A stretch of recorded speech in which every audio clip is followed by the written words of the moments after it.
Listening Library presents Kim Possible by Disney Book Group, adapted by Marilyn Easton. Read for you by Elise Arsenault.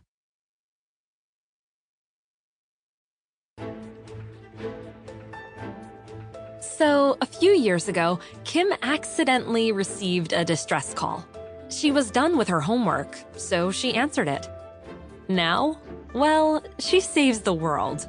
Since taking her first call, she's stopped a meteor hurtling toward Earth, rescued a dozen princes, and even wrestled mutant sharks. But no matter the sitch, she and her best friend, Ron Stoppable, face it head on. And they aren't alone. They've got plenty of help from Wade Lode, their tech genius, who sends them vital information whenever they're on a mission. Plus, for every sitch, Kim has plenty of cool crime-fighting tech, including a pendant she uses to communicate with Wade, called the Communicator.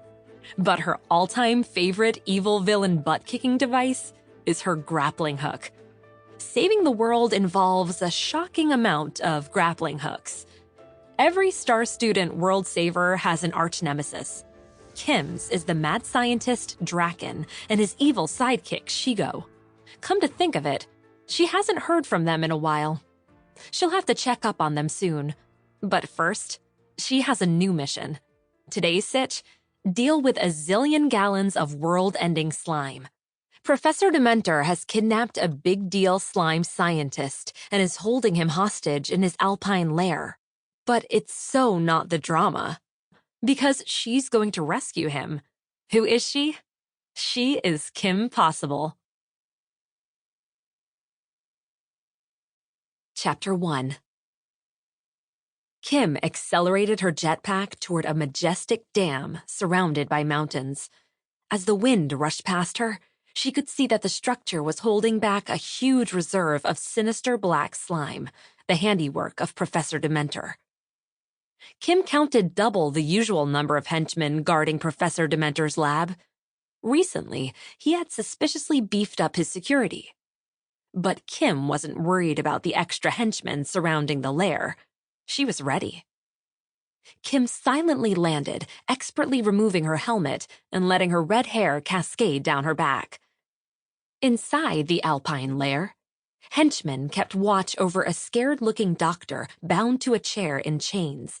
Professor Dementor, dressed in all black with a helmet, walked menacingly down a narrow platform toward the chained-up doctor. "I've done everything you've asked," the doctor pleaded as Professor Dementor approached him. "I've formulated the world's most dangerous disintegrating slime. Please, please let me go.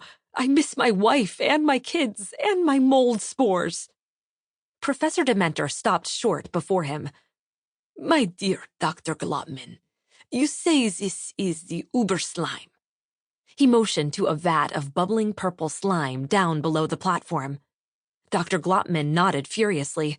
Professor Dementor leaned down toward him and said, "Let's make sure." A henchman spotted Kim outside the lair, alerting the others on his tech device and charging toward her. She closed the wings of her jetpack and spin-kicked him right in the chest, knocking him down.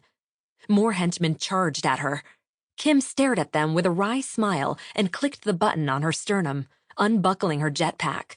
She bent over, unfastened the jetpack's harness, and let it rip.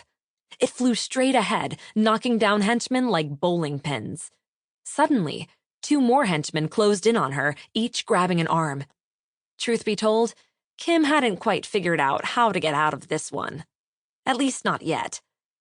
The henchmen backed Kim up against the dam wall that looked out over a sheer drop to the water below, and she struggled against them. "Yeah!"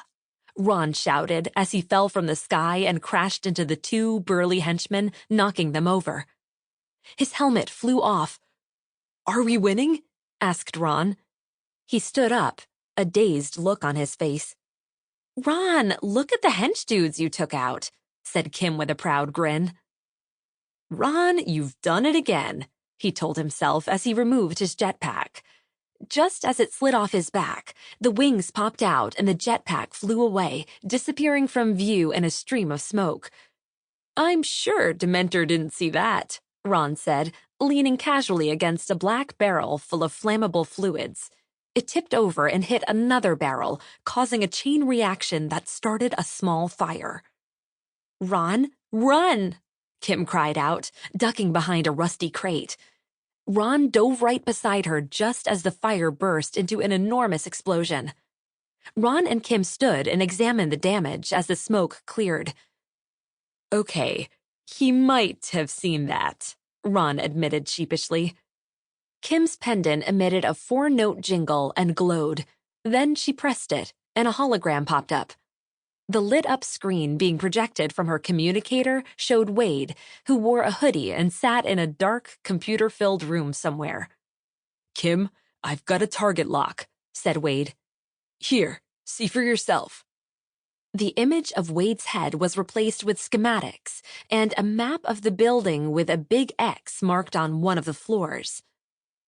"Professor Dementor has the scientist chained up on level 6, Wade continued. "You better hurry." "Let's go, Ron," said Kim, breaking into a run. "We need to stop Dementor before he uses that disintegrating slime." Back in the lair, Professor Dementor held a cup of dark slime as he moved past his henchmen. To make sure it was the uber slime, he poured the cup onto a globe. The globe disintegrated immediately. "Success! The world is mine!" he cackled.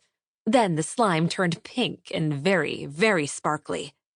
"Why is it turning all pink and sparkly?" Professor Dementor asked. "I don't know. It's probably just a byproduct of the disintegration process," answered Dr. Glotman from his chair. The panic in his voice was clear. "I cannot take over the world with the pink and the sparkles. Everybody will make the fun," shouted Professor Dementor. "How? They'll all be disintegrated," said the doctor with a sob. "As will you, Dr. Smarty Pences," shouted Professor Dementor, wheeling on him. With that, the henchman grabbed Dr. Glotman and led him to a hook over the vat of slime.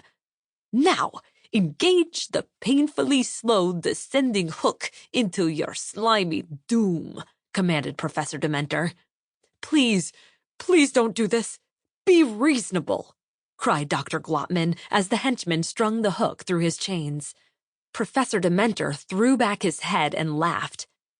Just then, Kim and Ron busted down a door and descended an eerie staircase that echoed with the sounds of Professor Dementor's cackles coming from somewhere below. They had to hurry if they were going to save the doctor. Dr. Glotman dangled over the hissing vat of slime. Professor Dementor looked on proudly at his handiwork, then adjusted the strap of his helmet. "Slime's up, Professor Dementor," Kim called down to him from where she and Ron stood on a platform overlooking the scene. "Fraulein Possible?" said Professor Dementor incredulously. Kim gave a sly smile, unafraid. "Get her!" Professor Dementor commanded, motioning to his huge henchman, who sprang into action. "Ron, unhook the dock and I'll take the goons," Kim said as she started battling henchmen, delivering one strong move after the next. Henchmen fell around her left and right as she kicked and spun to avoid their attacks. Kim ducked, jumped, and weaved. Once she tackled the henchman out of her way, a massive one emerged in front of her, heaving with menace. "Ron, grapple me," she called out. Ron tossed Kim her shiny red and yellow grappling hook. She triggered it, and it shot out and wound around the henchman. She reeled him in with it, then delivered a powerful kick to his chest that propelled him backward and down. Another henchman charged and grabbed Kim's grappling hook, tossing it into the slime. It completely disintegrated. "What will you do without your grappling hook, Fraulein?" taunted Professor Dementor. Kim's eyes narrowed. "Ah!" she cried out, spinning to kick down the henchman who had doomed her favorite device. "Oh, that is what you would do," Professor Dementor observed. Ron struggled to unhook the doctor. The doctor was trying to lift his feet above the slime, but it was dangerously close and getting closer by the second. "You have to push it and turn," the doctor told Ron. "Push it and turn at the same time." "Henchman!" Sample complete. Ready to continue?